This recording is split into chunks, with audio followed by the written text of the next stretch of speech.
This is Kevin Davidson, your host for Kevin's Corner Real Estate from a Marketing Perspective. And this is episode number 131. And another week is in the books. Long week for me. Astros game, crawfish boil, late nights. You know how it goes. But we have a very nice guest today. First time on the podcast, vendor. But like we always have to do, let's pay the bills first. So I always got to thank my support team, Jennifer Smitis, the Houston Division President, Mike Snyder, the Sales Manager, Caitlin Kornick, Devin Van Wyn, our escrow officers here in the Sugar Land office, and Gracia Lagos and Melissa Crusoe, the escrow officers in the Richmond office, and everybody else that works with us. If it wasn't for you guys, I would not have a podcast. And also, if you are a real estate agent or a vendor that operates in the Fort Bend County area and you'd like to be on the podcast, if you subscribe or you like and watch the podcast weekly and you want to be on the podcast, give me a call, 832-654-0527, or email me at kevin.davidson@stewart.com and we'll get you on the schedule. But do not call me and expect to be on that Friday. Doesn't happen that way. So let's get started. Episode number 131. This is Hannah Holland, as you can see right down her shirt, from Survey One. On the other side of her shirt, she is with the number one survey company in the area. Stewart Title, for the most part, uses her for surveys all over the city. Quite a bit. So go ahead and introduce yourself. Tell everybody what you do. Absolutely. My name is Hannah Holland. I am the business development for Survey One. Land surveying. And tell everybody just real quick, 30-second spiel, what is Survey One? Survey One is a land surveying company. We're based in Alvin, Texas. I like to say that we service about a third of Texas. That's Houston, all of Harris County, and all 7 counties that surround Harris County. And we've been in business since 2002, or established in 2002, but our owner's actually been surveying the Houston area since 1987. That's quite a while. Yeah, in 1987, that's the year I graduated high school. Oh. Don't ask me how old I am. But that's the year I graduated high school. Well, the owner also likes to say, since he's been, surveying the land since I was in Pampers, but in all honesty, I'm a little bit older than that, so I think I was potty trained by that time. But we're not going to ask her how old she is. Not on the podcast. 29-ish, but that's it. That's it. My birthday's this year in July, and I'll be 16. Fantastic. It's a good year, yeah. Makes me feel better. That's right. So let's talk a little bit about Hannah before we get into survey. Have you always been in the survey business? No. What were you doing before you got into survey? Right before I got into survey, I have been a licensed agent, so I've been a realtor, and I am still a licensed agent since 2017. Do you practice real estate? Do you do any real estate deals? I still dabble into real estate whenever it comes to family and friends.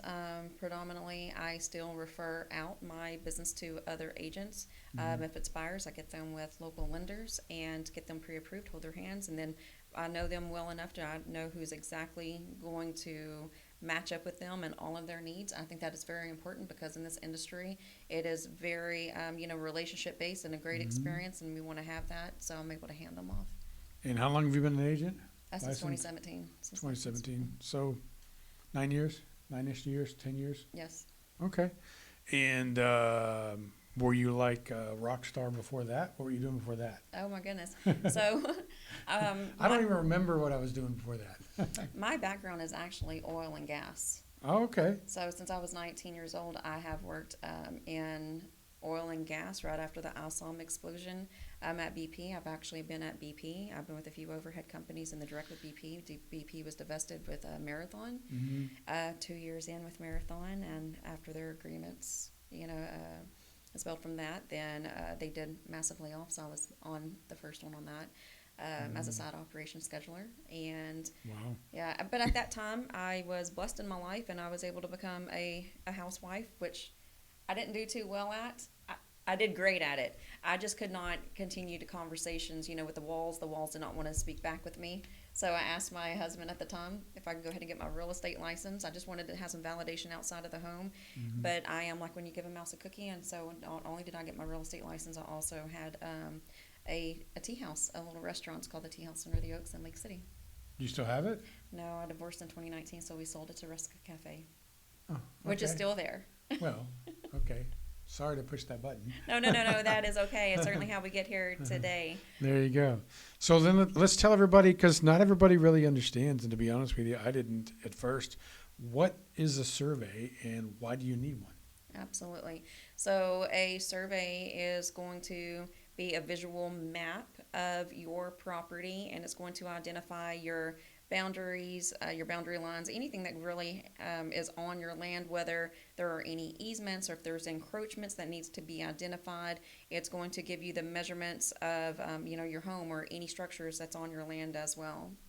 How does the survey company know where the start and finish line is for the survey? Where does that information come from?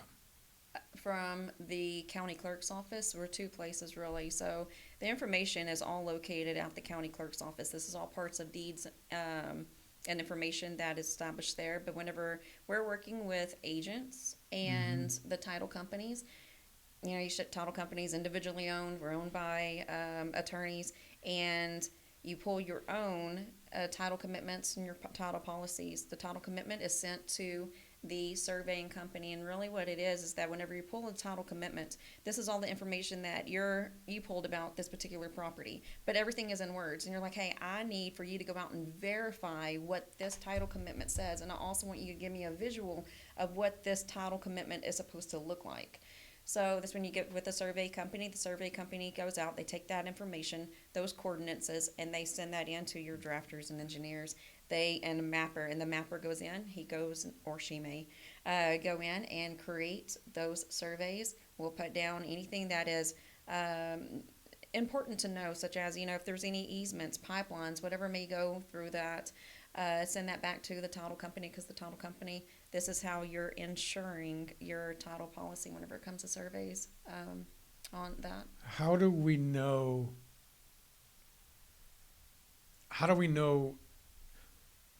Does a neighbor ever disagree with a survey? Is there ever a Oh, no. no? No, never. I was Like kidding. all the time. My Yeah. point is so Mrs. Smith next door says, no, that's not correct. I've got 6 more feet. The way to verify and prove it wrong is It's the going survey. to be a survey. And the numbers come from the county clerk's office. Absolutely. Okay. Yes. So it's the end all be all is what the county clerk says. Most of the time, now there are times that, let's just say that you had a parcel of land and this parcel of land has been divided up or subdivided. We have seen or have found where the county clerk has mistaken where those property lines should be, and having to go back and, dispute those and have those corrected. So I bought my house that I'm living in Pearland in 2004. And if you come out of my front door, my neighbor on the left, he's since passed away. His wife still lives there. But one of the things that he told me when I first moved in, he was very nice to offer up the fact that he put in his fence 6 inches onto my property. He knows that he knows this. And I never cared or whatever. But what kind of situation would come up to where I would want to tell my neighbor, by the way, you're going to have to pull the fence up and move it back 6 inches? I mean, is there a reason for doing that?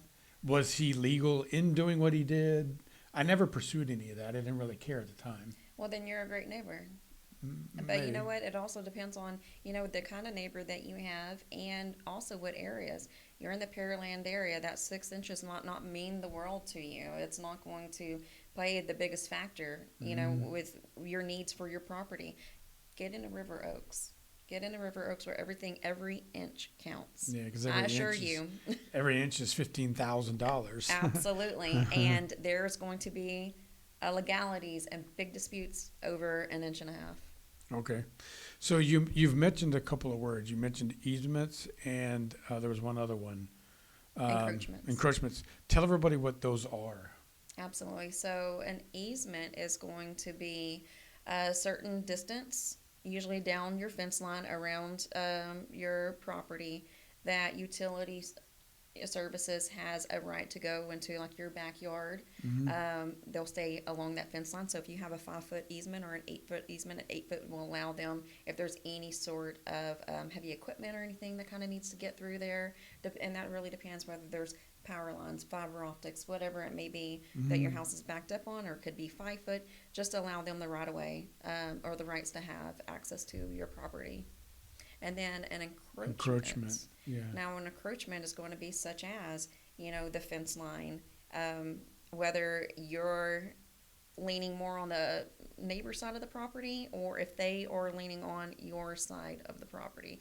Anything that crosses a boundary, crosses a line, it's going to be an encroachment. So are they encroaching on my property?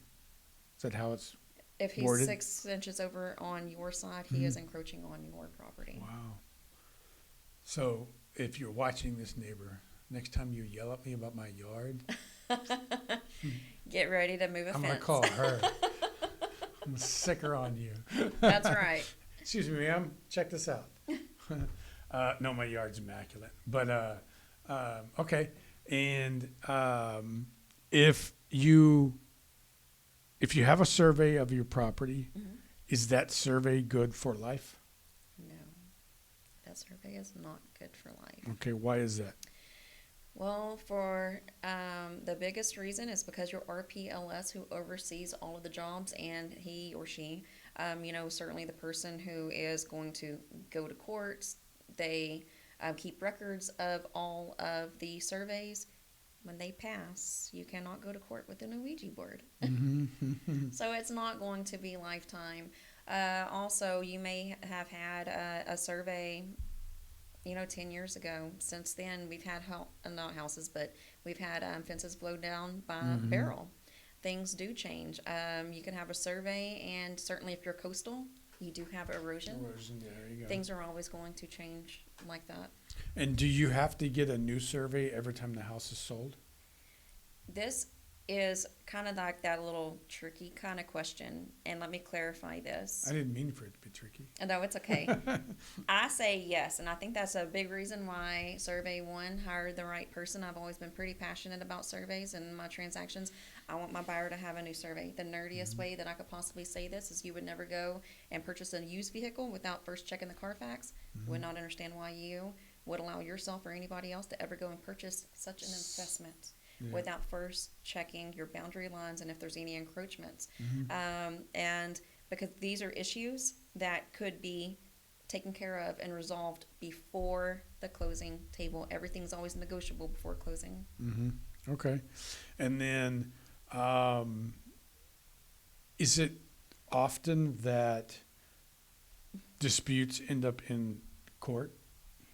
Yes, matter of fact, I do teach the Survey One class, and something I ask every agent is, how many of you have actually by verbatim read the entire contract? Not just the entire contract, but how about paragraph 6? Do you know that paragraph 6 is the longest paragraph in the entire family 1 to 4 contract for a reason? It's where the most lawsuits have happened. Really?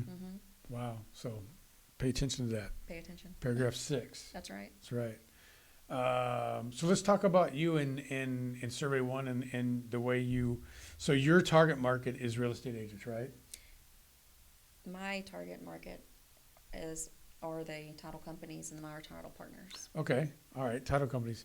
Can someone off the street purchase a survey from you? Absolutely. And you can. Okay. yeah, that's a big volume of our business as well. Okay. So just like someone could walk in with a for sale by owner contract for me, they're not working with an agent. They can just contact Survey One and say, I want to buy a new survey, or I need a new survey for my house. Absolutely. So those are going to be our private surveys. Okay. So title companies are your target market. How do you market your business? How do you generate leads? How do you create and strengthen relationships with title companies? With that, it's all relationship based.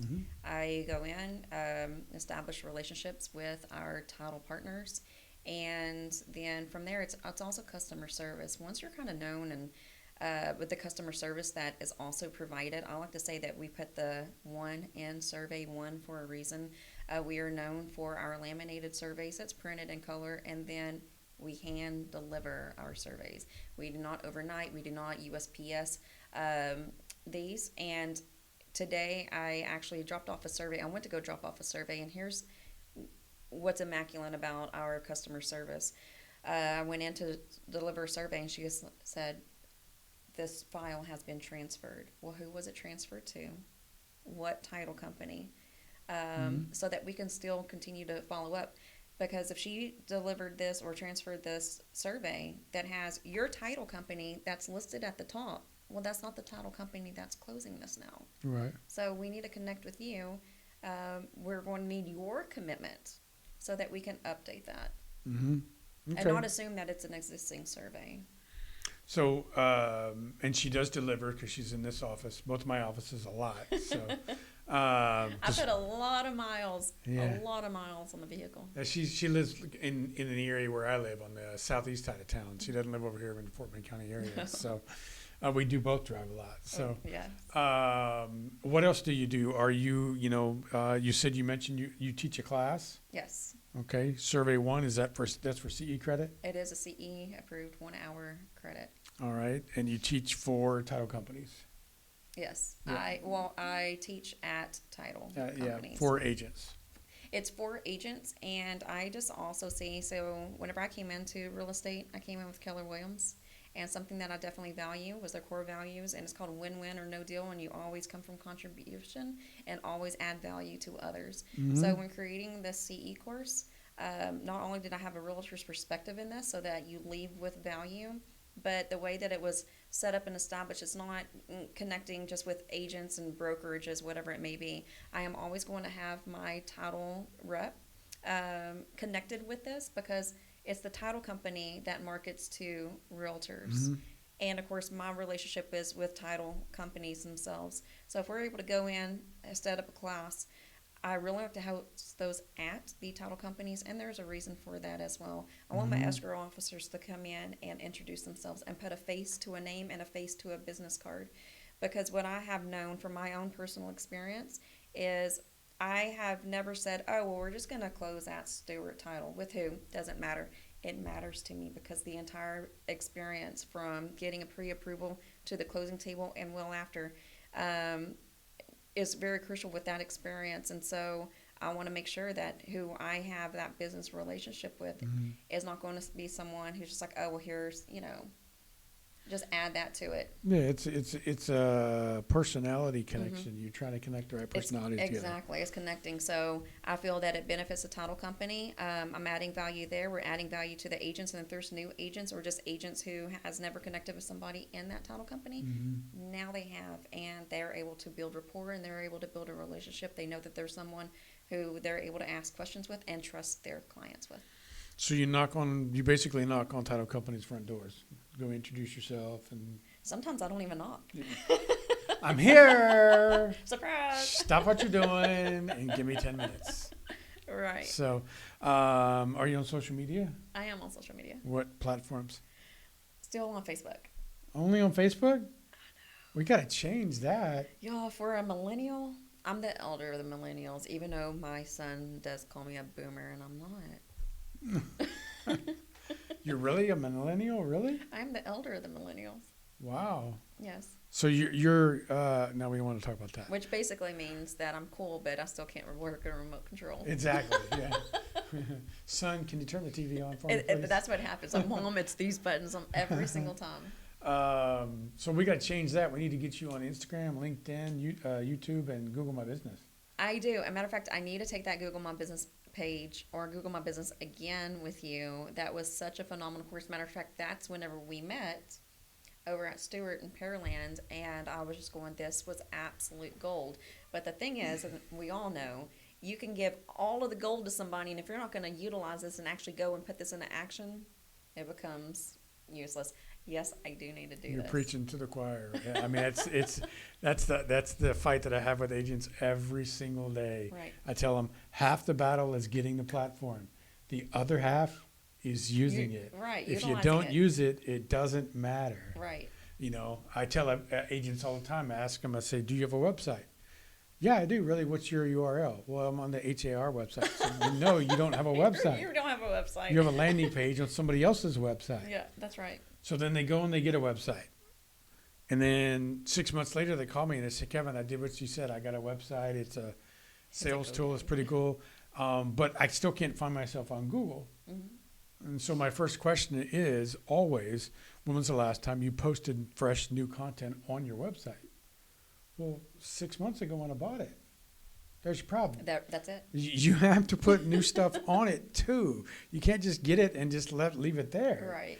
And because, I mean, I've got experience getting 4 different company websites to number 1 on Google. Mm-hmm. And the Chrome shop that I work at on Saturdays, they've been number 1 on Google for 4 years. Are you still doing that?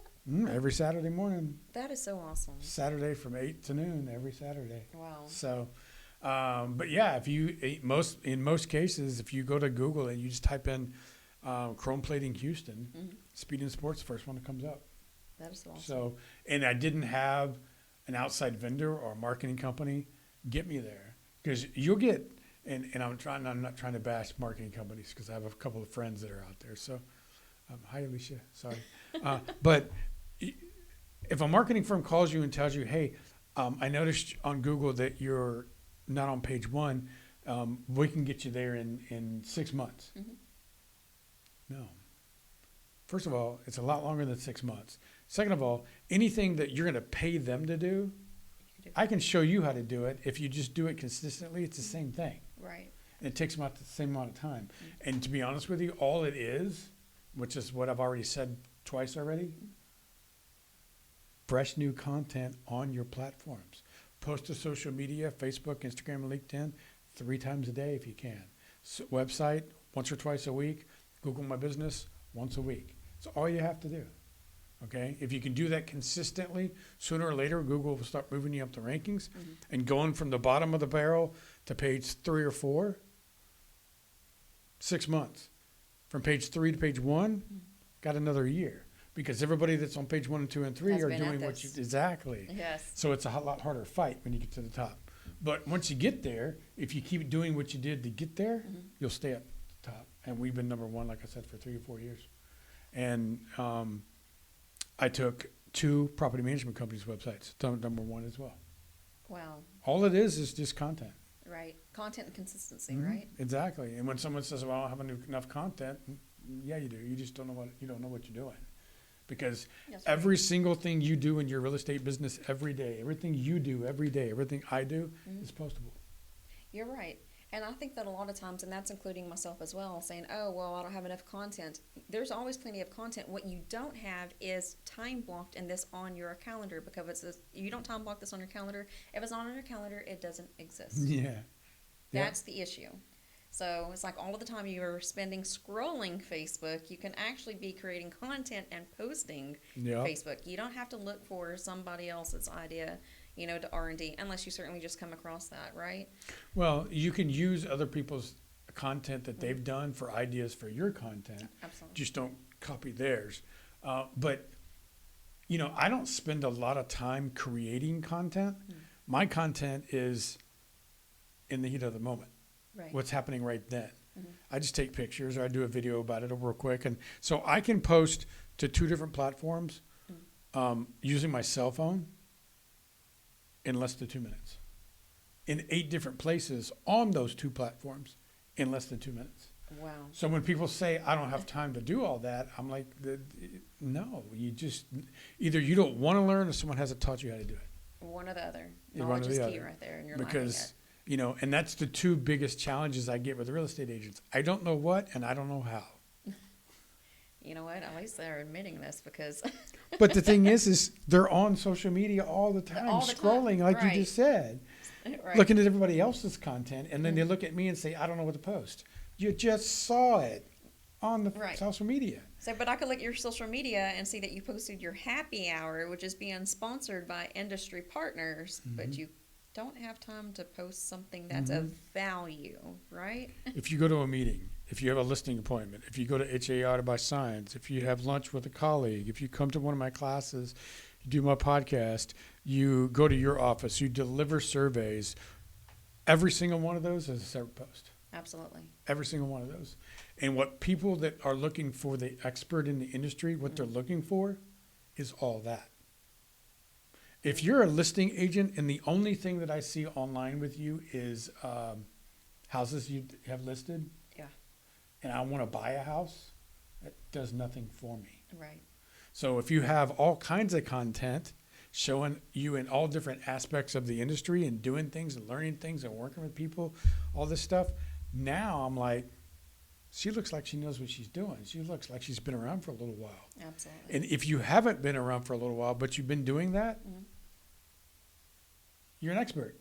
Brain idea. Can you imagine? It's like if you just did a definition of the day. There you go. Definition of the day. And the other thing that agents tell me all the time is they say, well, I post all kinds of content on my social media. What's wrong with it? So I look at it, and they do.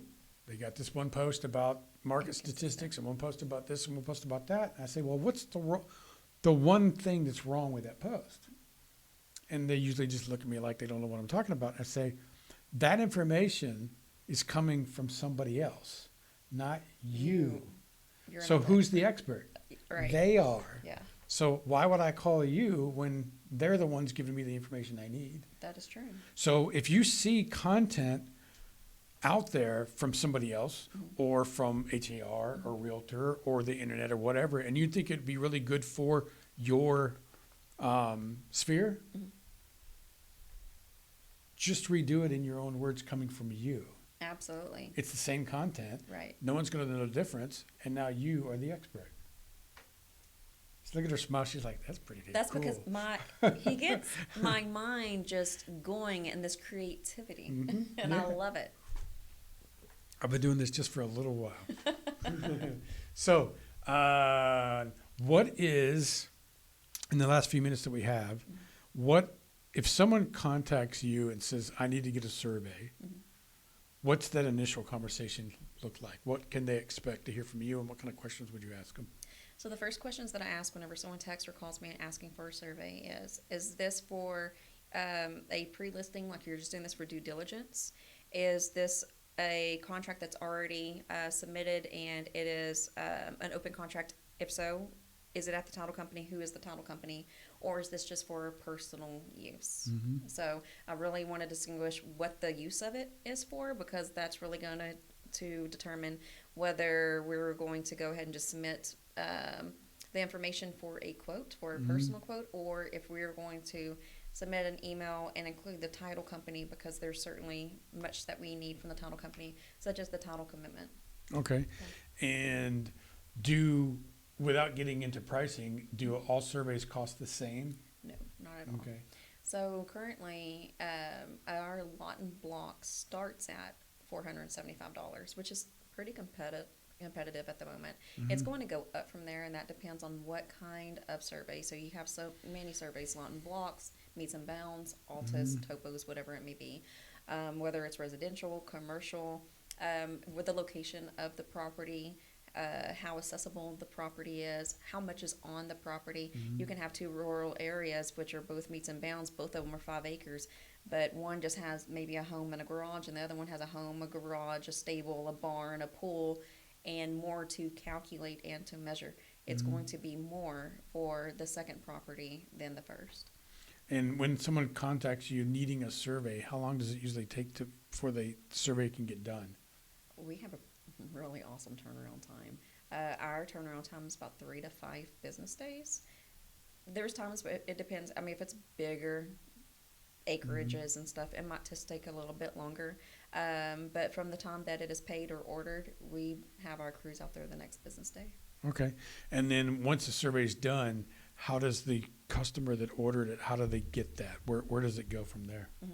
If it was a personal survey, then they can either come to the office and pick up the survey. We're always going to send them a PDF form through email, and then we will print that off, laminate those if they're laminatable, if they're not big surveys. They can pick those up from the office, or we will mail those out to them. Now, if it is for a title company, that's definitely where our customer service come in, of that above and beyond.